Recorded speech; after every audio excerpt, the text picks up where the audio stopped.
This morning felt like any other.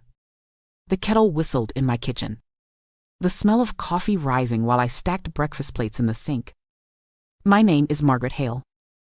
I am 66 years old, a widow living in a quiet corner of Boston. After my husband Peter passed away, I built my life around my two sons. Daniel, my eldest, is an architect who works long hours, often buried under drawings and contracts.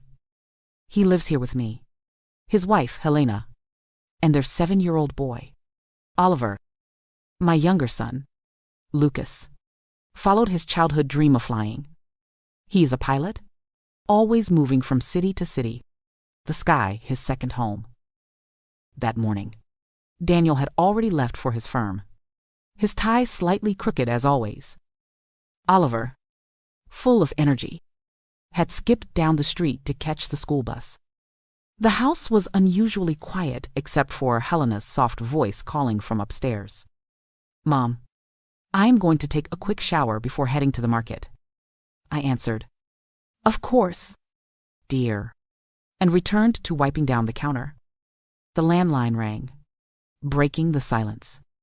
I dried my hands on my apron and lifted the receiver. "Mom," came Lucas' cheerful voice, bright as ever. Hearing him was like opening the window to let in spring air.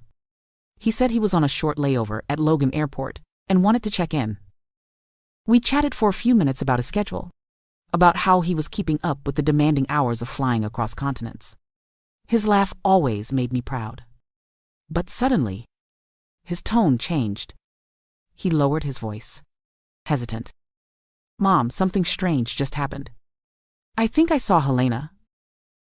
I frowned and glanced toward the staircase where the sound of water was running steadily. "Of course you did, honey," I said with a little laugh. "She's here at home. I just spoke to her." Lucas was silent for a moment, so silent that I could hear his breathing through the line. Then he whispered, "That's impossible. I have her passport in my hands. She just boarded my flight to Madrid. She's sitting in first class. I saw her with my own eyes." The room tilted around me. I pressed the phone tighter, my mind refusing to believe. Helena was here, in the shower, no more than 20 feet away. Yet Lucas swore he had seen her across town, stepping onto a plane. The sound of rushing water upstairs stopped. I felt the air thicken as a door creaked open. Elena's voice floated down the staircase, casual and sweet. "Mom, who's on the phone?" My chest tightened. The receiver nearly slipped from my trembling hand. At that moment, one thought flashed across my mind. If Helena was upstairs, then who in the world had just boarded Lucas' flight? I forced my voice to stay steady as I called back up the stairs. "Just a friend. Helena. Nothing important." My hands shook as I set the receiver down, but Helena's footsteps padded across the floor above, calm and ordinary, as though nothing in the world was wrong. When she finally came down, her hair was damp and she wore a pale lavender blouse. Her wicker basket looped over her arm. "I am heading to the market early. Do you need tomatoes or bread?" she asked, lightly, her smile flawless. I nodded, my throat dry. "Tomatoes, please." She kissed my cheek and walked out the door. The moment the gate clicked shut, my legs gave way. I sat down hard on the couch, my mind spinning. Lucas had no reason to lie to me. He was the most straightforward of my sons, incapable of inventing a story. Yet Helena, in flesh and blood, had stood before me only seconds earlier. I tried to calm myself by recalling the small details I had overlooked before. There were days Helena was radiant, embracing Oliver with songs and laughter. And there were other days when her voice turned sharp over the smallest things. If I misplaced a spoon, she would snap. I told myself it was stress, the strain of raising a child, managing a home, being married to a man who often worked late. But perhaps those were excuses I made because I wanted harmony. One memory clawed its way to the surface. A few weeks earlier, Helena had written the grocery list with her right hand, her handwriting neat and even. The very next day, I watched her jot down a note for Oliver's school with her left hand, letters crooked, as though she was unused to writing that way. When I teased her about it, she laughed it off. Just practicing. Mom. At the time, I believed her. Now, it gnawed at me like a loose thread in fabric. Oliver noticed, too. That afternoon, when he came home from school, he climbed onto my lap with his crayons. His voice was small but serious. "Grandma, my mom is strange. Yesterday she hugged me so tight, but today she didn't even look at me. Sometimes she sings me my favorite song. Sometimes she doesn't remember it at all." His innocent eyes looked up at me, waiting for reassurance. My heart sank. I stroked his hair and whispered, "Your mom is just tired, sweetheart." But deep inside, I felt a shiver. That evening, while Helena hummed in the kitchen preparing dinner, I pulled out an old notebook from my dresser drawer. With trembling hands, I wrote the first entry. 3 p.m. Helena left for market. Lavender blouse. Cheerful mood. I knew then I could not trust my memory alone. Every detail would be written, every inconsistency captured, because something was very wrong in my house, and I needed proof before I lost my mind. Over the next few days, I became a quiet observer in my own home. My notebook filled line by line with little contradictions that no one else seemed to notice. Helena returned from errands in different outfits than she had left in. On Monday, she wore a soft cream sweater to the store and came back in a navy blouse. When I asked why, she gave me a quick smile. I spilled coffee. Had to change. But her basket was dry. No stain in sight. Her mood swung like a pendulum. One evening, she knelt on the carpet with Oliver, building a tower of blocks, singing a lullaby so gentle it brought tears to my eyes. The very next day, she scolded him sharply for dropping a pencil, her tone cold and cutting. "Be more careful. Oliver, you make everything a mess." My grandson's face crumpled, and I had to pull him into my arms to keep from crying myself. I tried to convince myself it was just stress, just the fatigue of family life. Yet the details mounted. Her handwriting alternated between neat and crooked. Sometimes she cooked using her right hand. Other times she chopped vegetables clumsily with her left. The woman who once seemed so seamless, so perfect, was unraveling before my eyes. Neighbors began whispering too. Mrs. Would Have God. Callahan from next door returned a borrowed dish one afternoon and remarked casually, "Your daughter-in-law is such a darling." Yesterday, she asked after my grandchildren. Then she frowned. But today she walked past me on the street without a word, looked right through me. I forced a polite laugh, though inside my chest tightened. Even the local baker, Mr. Lee, said something that struck me cold. Strangest thing, Mrs. Anyone, Hale, your daughter-in-law came in yesterday, bought bread, complimented me on the crust. This morning she rushed in with a scowl, didn't even say thank you. 2 different women, if you ask me. 2 different women. His words echoed through my skull. I clutched my notebook that night, adding every inconsistency like stones weighing down my hands.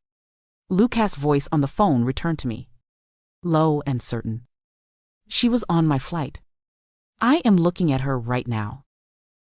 At dinner that night, Daniel chatted about a new design project, unaware of the storm brewing inside his own home. Helena served the soup with her usual poise, but I noticed her spoon trembling slightly as she set it down. Oliver asked about a school trip.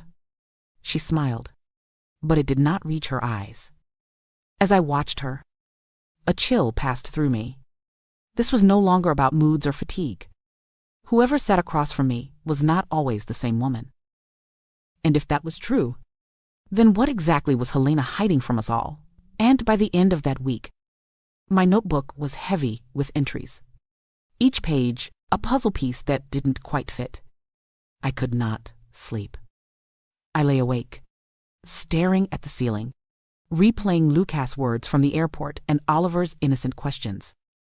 The truth was out there, and if I didn't search for it, it would consume me. The chance came on a Saturday morning. Daniel had left for the office, and Oliver was at a birthday party. The house was still. Helena came down the stairs in a pale yellow floral dress, her wicker basket swinging from her hand. She smiled at me. "Mom, I am going to the market. I'll be back by dinner." My heart pounded, but I forced a smile. "Of course, dear. Be careful." The moment the gate closed behind her, I slipped on my old shawl, tucked my notebook under my arm like a talisman, and followed at a distance. The summer sun beat down on my back, sweat beading at my temples, but I kept my eyes fixed on Helena's figure ahead. She walked quickly through familiar cobblestone streets, the route we always took to the market. But halfway there, she turned suddenly, cutting into a narrow side street I had never noticed before. My breath caught. I slowed, keeping behind a row of parked bicycles, watching her skirt sway as she moved further from the bustle of the main road. The street grew darker, narrower, lined with peeling walls and rusting tin roofs. A stray cat darted across, startling me. Helena didn't look back. She walked with confidence, as if she had done this many times. At the end of the alley, she stopped in front of a weathered wooden door. She knocked softly, almost like a secret code, and within seconds the door opened. Without hesitation, she slipped inside and disappeared. I froze. My pulse thundered in my ears. What business could Helena possibly have in this place? This wasn't the market. It wasn't a friend's house. It looked more like the forgotten corner of the city, a place where no respectable woman would wander. For long minutes I stood there, torn between courage and terror. Every instinct screamed at me to march up to that door and demand answers. Yet my feet felt rooted to the cracked pavement. What if I uncovered something I wasn't ready to face? Finally, I turned back, my knees weak, each step heavier than the last. When I reached home, the garden gate creaked under my trembling hand. I pushed it open and stepped inside, and my breath caught in my throat. Helena was already in the kitchen.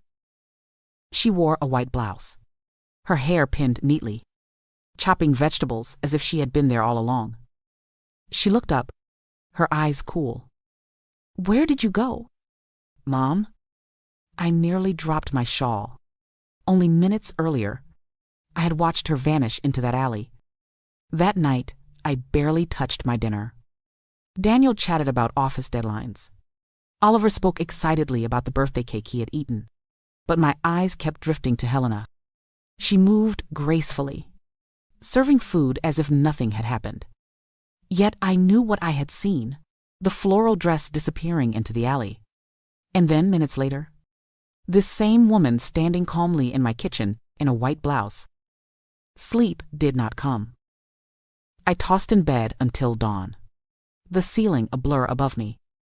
Finally, I rose, tied a scarf over my hair, and decided I could not live with guesses anymore. I had to know. By mid-morning, I found myself back in that alley. The air smelled of damp concrete and fried food drifting from a nearby stall. My hands trembled as I clutched a photograph of Helena and Daniel from their wedding day. If someone opened the door, I would show the picture and ask. I knocked softly. For a moment, silence. Then the wooden door creaked open, and there she stood. My knees nearly gave out. The face was Helena's. The dark eyes, the curve of the mouth, even the faint mole near her ear. But this woman's hair was tied in a loose bun, her blouse faded and worn, her hands rough with calluses. She froze when she saw me. "Helena?" I whispered, though my voice cracked. The young woman's lips trembled.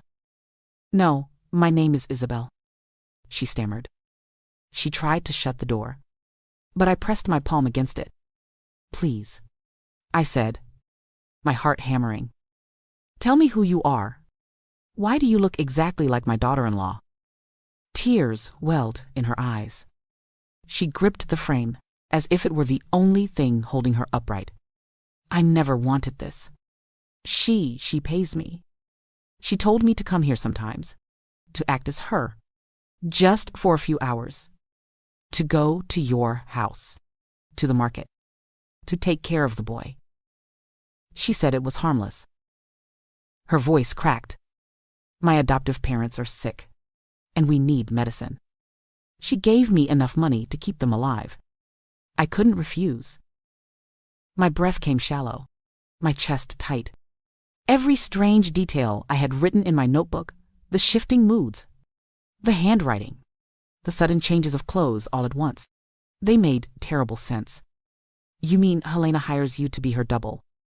Isabel nodded, shame flooding her face. "I don't know why. She never tells me where she goes. I only do what she asks." The world tilted. The woman I had trusted in my home, the woman who smiled so sweetly, had been deceiving us all. For the first time, fear turned into something sharper resolve. If Helena had built her world on lies, then I was going to tear every single one of them down. I sat in the small, dim room, the air heavy with the scent of disinfectant and stale bread. Isabel lowered her head, twisting a rag between her fingers as though she could wring out her shame. My heart thudded in my chest. "Why would Helena do this?" I asked, my voice sharper than I intended. Isabel shook her head, eyes glistening. "I never asked. I just needed the money. My adoptive parents, they're very ill. Medicine, food, rent, it all costs more than we can manage." She said, if I filled in for her, just for a few hours, everything would be fine. I thought I was helping her. I thought no one would notice. Her words were soaked in guilt. My anger softened, though suspicion still clawed at me. I followed her gaze to a frail man lying on a cot, his cough rattling the quiet room. At that moment, a thin woman with hair as white as snow shuffled from a back corner. She leaned heavily on the wall, her breath shallow. "This is my mother," Isabel whispered, guiding her gently. The old woman studied me with clouded eyes, then spoke in a trembling voice. "Isabel is not my blood, madam. She is the baby I adopted many years ago." I stared at her, my hands tightening on my shawl. "Adopted?" She nodded weakly. "I was a nurse. One night, a poor young woman gave birth to twins in our small hospital. The family was desperate, unable to care for both babies. They said they would abandon one. I could not bear it. I took the child and raised her as my own." Her breath caught, and she clutched Isabel's hand. That child was Isabel. The room spun. Twins. The word clanged in my mind like a bell. My knees went weak, and I lowered myself onto a wooden chair. What date was she born?" Isabel fetched an envelope from an old dresser. Inside were yellowed hospital papers, creased from years of folding. My fingers shook as I read the date. It was identical to the date on Helena's birth certificate. My throat closed, but I forced out the words. "Isabel, you and Helena, you are twin sisters." Her face crumpled. I wondered. The first time I saw her, I felt something strange, like looking at myself in a mirror. But she never told me the truth. She just used me. I could barely breathe. The daughter-in-law I had welcomed into my home had not only betrayed my son, she had betrayed her own blood. Then Isabel whispered a name that made my blood run cold. Once, when I waited for her outside a cafe, I heard her call the man she was with Richard Calloway. They spoke like lovers. I froze. That was the name Lucas had heard at the airport. The puzzle was nearly complete, and the picture it formed was far darker than I had ever imagined. I spent the next 24 hours in a haze of dread and determination. Every lie Helena had spun was about to unravel. And I knew I could not do it in whispers or behind closed doors. The truth had to come out. Right in front of everyone she had deceived. That evening, I prepared a table more carefully than I had in years. I laid out the white linen cloth, polished the silverware, and lit 2 tall candles. The smell of roasted chicken and baked fish filled the kitchen. Though I barely tasted a thing as I cooked, my hands trembled with each slice of the knife.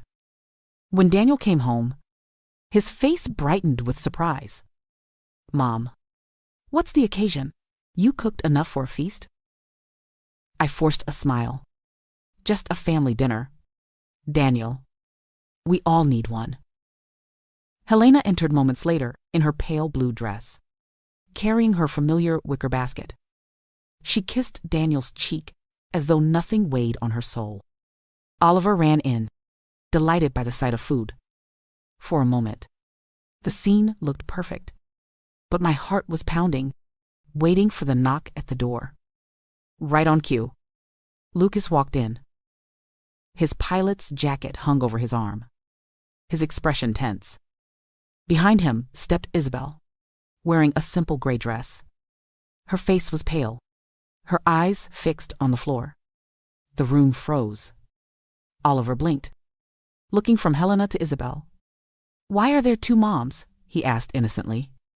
The words sliced through the silence. Daniel's fork clattered onto his plate.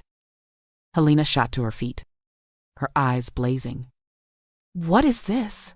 What kind of cruel joke are you playing? Margaret?" I stood, gripping the edge of the table for strength. My voice shook but remained firm. "It's no joke. Helena, we need the truth tonight." Lucas laid a small folder on the table. "These are your flight records. You boarded a flight to Madrid last week while you were supposedly at home. I have your electronic passport here too." Helena's face went ashen, her lips tightening. I turned to her, my voice breaking. "You and Isabel are twin sisters. She told me everything. You paid her to take your place while you lived another life with Richard Calloway." The name landed like a thunderclap. Daniel's face drained of color. "Helena," he whispered. "Is this true?" For a long moment, she stood frozen. Then, with sudden fury, she slammed her hand on the table. "Yes, it's true. I am sick of this ordinary life. Richard gives me what you never could. Daniel. Wealth. Status. Real excitement. I don't want to be stuck in this dreary house anymore." Oliver burst into tears, hiding his face against my shoulder. Daniel's fist clenched white. Isabel wept silently, staring at the woman who shared her face but none of her heart. The illusion was shattered. Helena's mask had finally fallen, and there was no turning back. The night Helena confessed, the walls of our home seemed to tremble with the weight of her words. Daniel sat motionless, staring at his plate as though the world had ended in front of him. Oliver sobbed into my shoulder, his small body shaking. And Helena, my once beloved daughter-in-law, snatched her purse, her eyes blazing with defiance. Without another word, she stormed out, the slam of the front door echoing like thunder. The silence that followed was unbearable. Daniel finally whispered, his voice hollow. "She chose him over us." The days after that felt like walking through ash after a fire. Daniel filed for divorce. The process quicker than I expected. Helena didn't fight, didn't ask for custody of Oliver.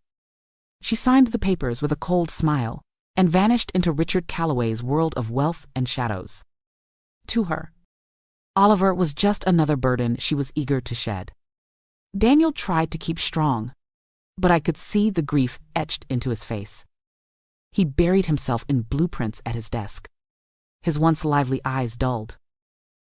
Oliver, confused and heartbroken, asked questions no child should have to ask. Grandma, why doesn't Mommy want to tuck me in anymore? Why doesn't she sing each time?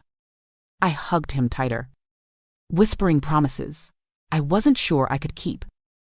And then there was Isabel. Quiet at first. She tiptoed into our lives like a candle in the darkness. She came by with warm food, helped Oliver with his drawings, and soothed him when nightmares woke him at night. Unlike Helena, her kindness was steady, never swinging from warmth to cruelty. One afternoon, I found Oliver tugging at Isabel's sleeve, his eyes bright. "Can you be my mom now?" he asked simply. Tears welled in her eyes as she knelt to hug him. "If you want me to, sweetheart." His laughter rang through the house, a sound I thought had been lost. Daniel noticed too. He watched Isabel with a mixture of gratitude and longing. Weeks later, he stood in the living room, his hands trembling as he held a small ring, with Oliver by his side. He turned to Isabel. "You saved us. You gave us back a family. Isabel, will you marry me?" Her answer came through tears. A whispered yes that carried more love than any vow I had ever heard. Their wedding was small, held in the garden with roses blooming along the fence. Oliver wore a tiny suit and grinned from ear to ear as the best man. Lucas flew in for the ceremony, his uniform pressed, pride shining in his eyes. I sat in the front row, tears streaming down my cheeks, not of sorrow this time, but of hope. In losing Helena, we had gained something far greater, a woman who chose love over lies, truth over deceit. Isabel, once hidden in the shadows, had become the heart of our new beginning. Looking back, I realize how easily love and trust can blind us. I wanted to believe in harmony so badly that I ignored the small signs, the sudden changes, the cold silences, the contradictions staring me in the face. When the truth finally broke through, it shattered everything I thought I knew. But out of that brokenness, something stronger grew. Elena's betrayal taught me that lies can wear a perfect smile, but they can never last. And Isabel showed me that real love is quiet, consistent, and patient, the kind that heals wounds instead of causing them. My son and grandson found light in the very place where we expected only darkness. The truth may be painful, but it sets us free. Always trust your instincts, even when it hurts to face them. What about you? What lesson do you take from this story? And from which city are you watching?